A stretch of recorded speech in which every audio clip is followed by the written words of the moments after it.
L'urine humaine va-t-elle bientôt remplacer les engrais chimiques? Plusieurs chercheurs et ONG se posent sérieusement la question. Selon eux, elle permettrait de réduire la pollution de l'environnement et nourrir une population croissante.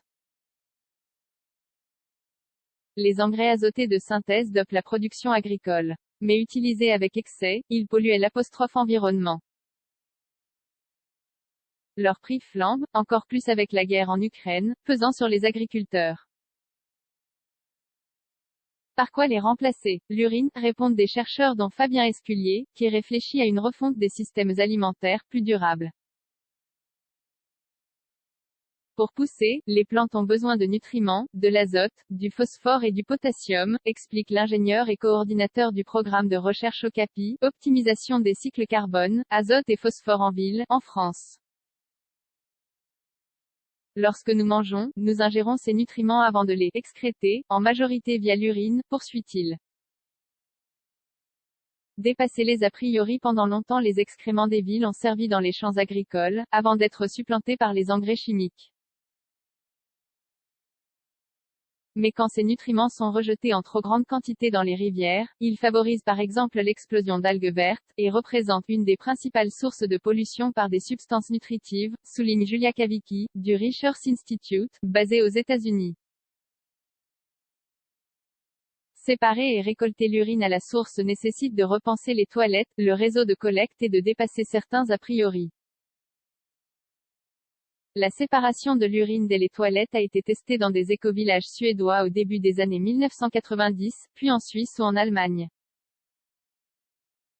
Des expériences sont menées aux États-Unis, en Afrique du Sud, en Éthiopie, en Inde, au Mexique. En France, des projets émergent. Introduire des innovations écologiques prend du temps, en particulier une innovation radicale comme la séparation des urines, estime Tove Larsen, chercheuse à l'École fédérale suisse des sciences et techniques de l'eau, IUAG. On commence à comprendre à quel point l'eau est précieuse, de première génération de toilettes à séparateur d'urine, jugées peu pratiques et inesthétiques, où la crainte de mauvaises odeurs ont pu constituer un frein, explique-t-elle. Un nouveau modèle mis au point par la société suisse Lofon avec IUAG, devrait résoudre ces difficultés, espère la chercheuse. Fabien Gandossi est propriétaire du restaurant 211 à Paris, équipé de toilettes sèches où l'urine est récupérée. On a plutôt des retours assez positifs, des gens un peu surpris, mais, ils ne voient que peu de différence par rapport à un système traditionnel. Il y a des verrous à dépasser, commente Marine Legrand, anthropologue et membre du réseau Okapi. Mais, on commence à comprendre à quel point l'eau est précieuse, et, il devient inadmissible de faire ses besoins dedans. Les gens sont-ils prêts pour autant à manger des aliments fertilisés à l'urine? Une étude montre des différences marquées selon les pays. Le taux d'acceptation est très fort en Chine, en France ou en Ouganda, mais faible au Portugal ou en Jordanie.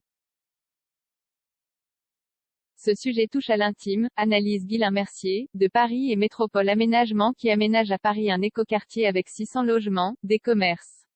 L'urine y sera récoltée et fertilisera les espaces verts parisiens. Selon lui, il existe un potentiel important dans les bureaux, les maisons non reliées au tout à l'égout, ou les bidonvilles sans sanitaire. Il faut toutefois faire adhérer les habitants, repenser la tuyauterie, affronter des législations inadaptées. Une fois récoltée, l'urine doit être transportée jusqu'au champ, ce qui coûte cher. Différentes techniques permettent de réduire son volume et de concentrer, voire de déshydrater, l'urée. Le Research Institute développe des solutions techniques pour que l'épandage de cet engrais soit facile et peu coûteux pour les agriculteurs. L'urine n'étant normalement pas un vecteur important de maladie, elle ne nécessite pas de lourds traitements pour être utilisée en agriculture. L'Organisation mondiale de la santé, OMS, recommande de la laisser reposer.